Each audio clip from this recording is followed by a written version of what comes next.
Our lead story today: Brown Moghotsi's 5 shocking claims at the Madlanga Commission.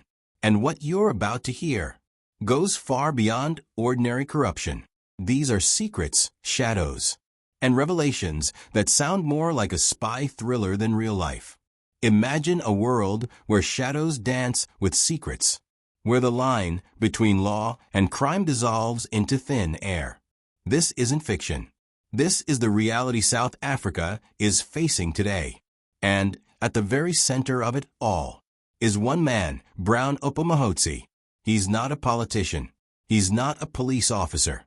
He is a businessman from the Northwest Province. Yet he has detonated a truth bomb inside the Madlanga Commission. Forget what you think you know about corruption. Moghotsi's testimony reads like something pulled straight out of a spy novel. His testimony isn't just information. It's a series of calculated explosions, each one revealing a deeper layer of conspiracy, a darker level of interference, and a web of power that stretches far wider than anyone imagined. Clandestine meetings, coded messages, dirty money funneled through offshore accounts, whispers of international espionage. This is the world Mogotsi claims to have lived in. Who is Brown Mogotsi? A freedom fighter turned whistleblower? Or a master manipulator playing a dangerous game? Over the next 20 minutes, we break down his 5 most explosive claims, separating fact from fiction, and exposing the scandal threatening to engulf the nation. Mogotsi appeared before the Madlanga Commission of Inquiry, a body created to investigate criminality, political interference, and corruption within South Africa's justice system. This commission, now in its second phase, allows those implicated earlier to respond. And that's exactly what Mogotsi did, but not in the way anyone expected.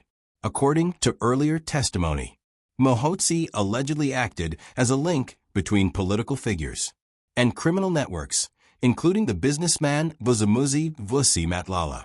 But in his defense, Mogotsi flipped the script, portraying himself not as a corrupt fixer, but as a deep-cover operative working to expose wrongdoing from within.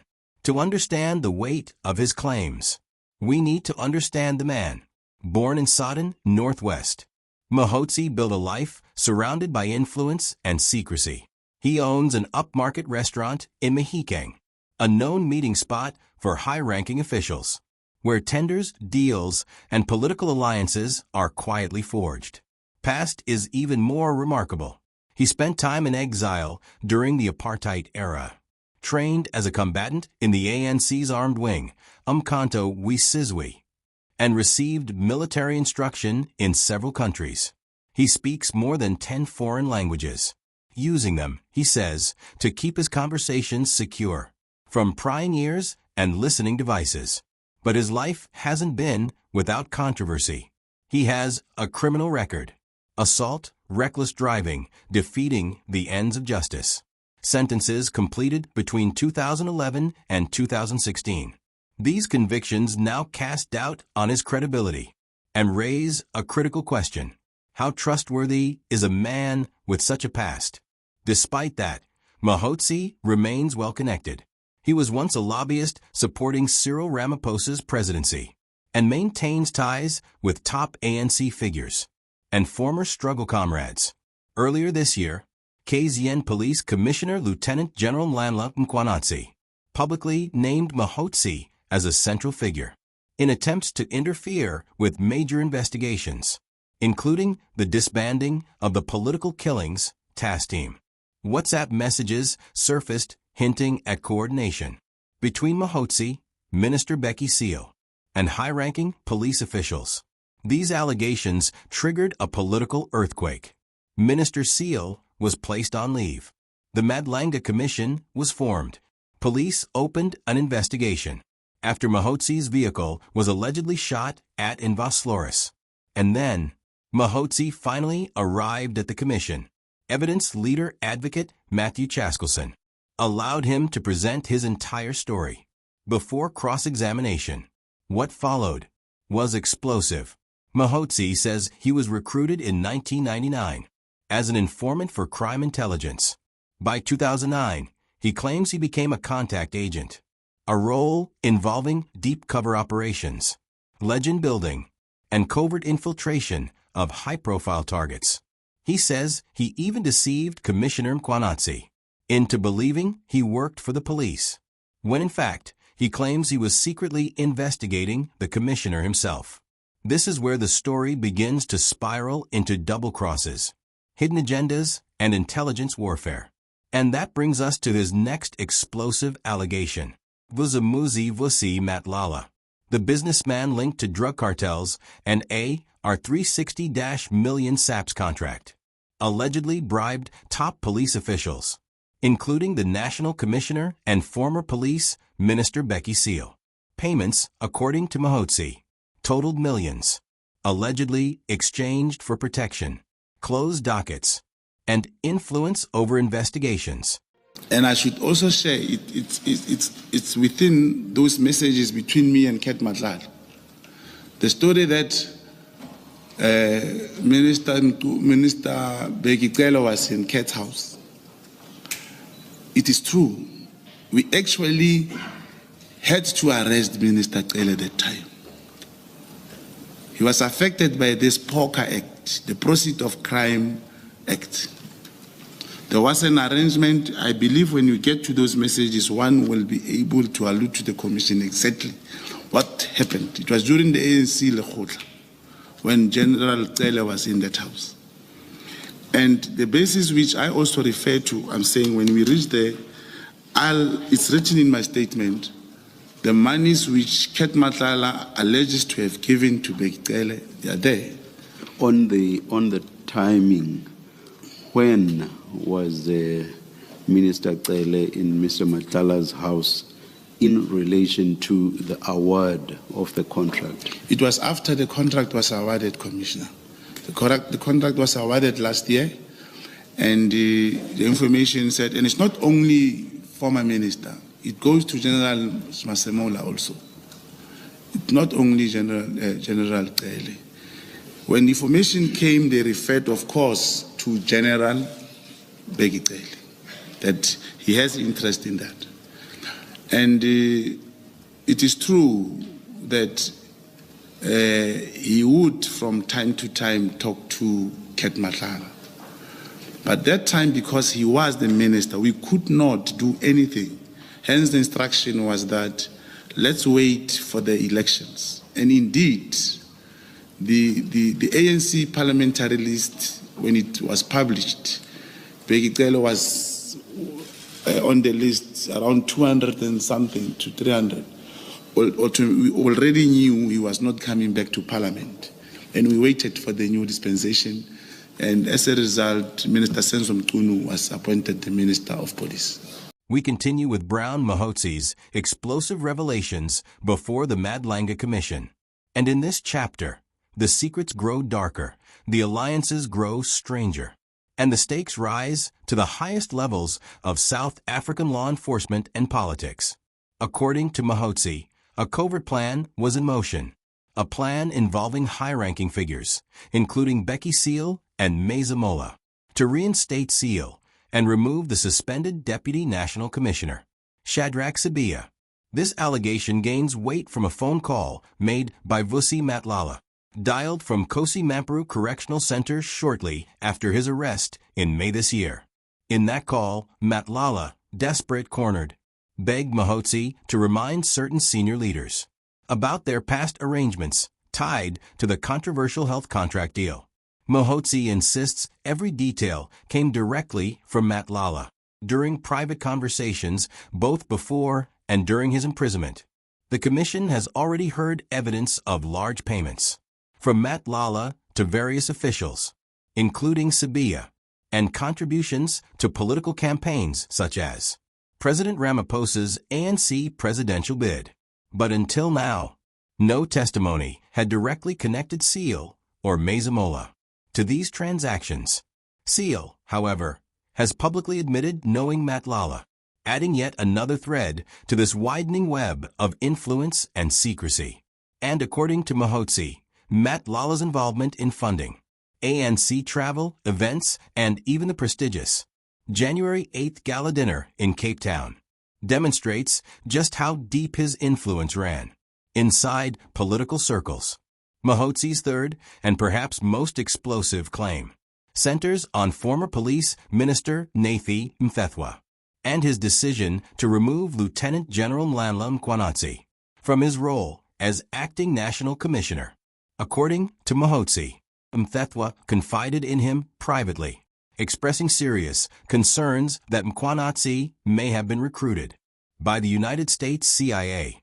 The removal, he claims, was based on intelligence, suggesting possible foreign interference in South Africa's policing structures. Mogotsi says he discussed these issues with Mthethwa again in August this year. Mthethwa reportedly confirmed his worries, even telling Mogotsi he was willing to testify before the commission, but he never got the chance. In September, while serving as South Africa's ambassador to France, Mthethwa died suddenly in Paris, a death that Mogotsi now describes as mysterious. Mogotsi links these CIA concerns to broader geopolitical tensions, particularly South Africa's legal action against Israel at the International Court of Justice in 2023. He referenced the Richards Bay area, home to strategic terminals and mining interests tied to Israel. He claims intelligence suggested the U.S.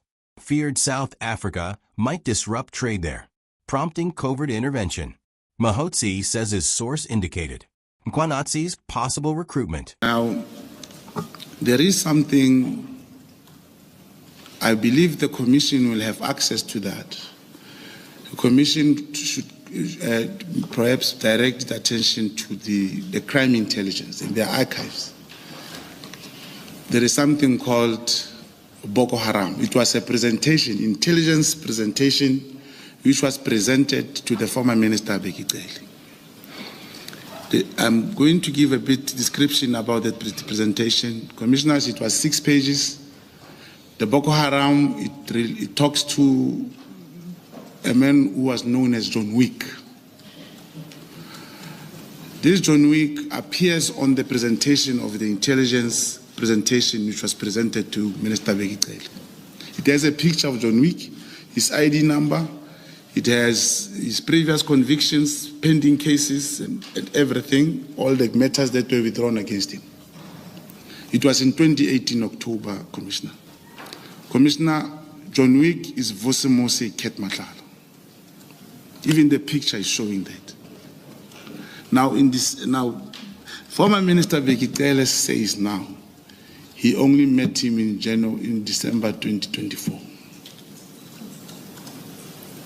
Now, one will ask again, he even said he didn't know him, he invited him to his house, and it was a freebie, he had to take it. And I should also share, it's within those messages between me and Ket Matlala. The story that Minister Bheki Cele was in Ket's house, it is true. We actually had to arrest Minister Cele at that time. He was affected by this POCA Act, the Proceeds of Crime Act. There was an arrangement. I believe when you get to those messages, one will be able to allude to the Commission exactly what happened. It was during the ANC Lekgotla, when General Cele was in that house. Though he provided limited details on the terminal's ownership, when pressed by the Commission, he pointed to Mkhwanazi's repeated references to American training as a potential clue. He claims he was even advised to travel to Kenya to consult contacts familiar with CIA operations in East Africa. Moghotsi's fourth shocking claim pulls us into a world of hitmen, revenge, and underworld justice. He alleges that Vusi Matlala is the real identity behind the feared figure, known only as John Wick, a shadowy operator who emerged in Mamelodi in 2021, carrying out targeted attacks against members of the Boko Haram gang, a group notorious for extortion. Mogotsi drew direct parallels to the Hollywood assassin played by Keanu Reeves, a lone enforcer returning to confront criminal syndicates. After personal losses, he insists there is concrete evidence linking Matt Lala to the John Wick killings, and says former Minister Becky Seal was fully aware of Matt Lala's activities. According to Mogotsi, Seal had already tabled an intelligence report on the Boko Haram gang in Parliament back in October 2018, years before he now claims to have first met Matt Lala in 2023, a contradiction the Commission is now digging into. Mogotsi supported this by citing messages between himself and Matt Lala that indicated that Seal had visited Matt Lala's home and communicated with him regularly. This timeline suggests a much longer-standing relationship, with the 2018 intelligence presentation serving as proof. The John Wick moniker emerged in the Pretoria township amid what residents described as vigilante-style attacks on gang members, adding a dramatic flair to Matt Lala's alleged criminal profile. As someone accused of leading the Big Five cartel, which reportedly infiltrated politics and law enforcement, Matt Lala's portrayal as a shadowy enforcer only deepens the intrigue surrounding his R360 million PP tender and ongoing legal battle. Mogotsi's final and most explosive allegation is that KwaZulu-Natal Police Commissioner Lieutenant General Mkhwanazi and Zulu King Mthethwa Kaswelathini were recruited by the CIA and are allegedly working for the agency.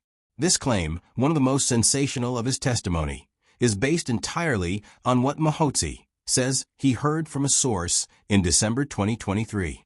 The source linked this supposed recruitment to the king's time living in the United States and to Mkhwanazi's repeated claims of being trained by Americans. According to Mogotsi, the goal of this recruitment was to neutralize internal opposition within the Zulu royal family, particularly involving the king's brother, Prince Simicade. He alleges that Mkhwanazi even deployed members of the political killings task team to intimidate individuals aligned with Prince Simicade, framing it as part of a foreign intelligence agenda. When pressed on the lack of evidence, Mogotsi admitted the information was hearsay, calling it Anyiswa Ithina, a local expression meaning secondhand or unverified. Judge Majanja challenged him, noting that having an American degree does not make someone CIA. Mogotsi conceded the point, yet insisted he had reported all this to Minister Mthethwa, who allegedly urged further investigation. This final claim loops back to earlier suspicions involving Richards Bay, where Israeli-linked business interests may have feared disruptions. Mogotsi speculated that this could have triggered CIA involvement aimed at protecting those interests, using influential local figures.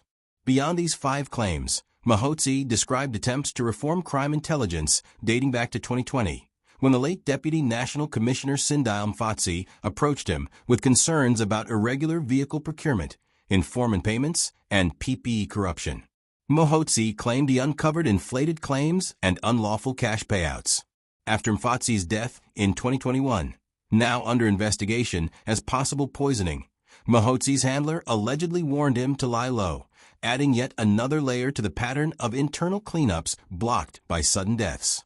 As cross-examination continues, South Africans are left wondering, are Brown Mogotsi's claims uncovering a real web of corruption and foreign interference? Or are they a carefully crafted distraction, designed to protect himself and redirect scrutiny? What do you think? Let us know in the comments, and thanks for watching.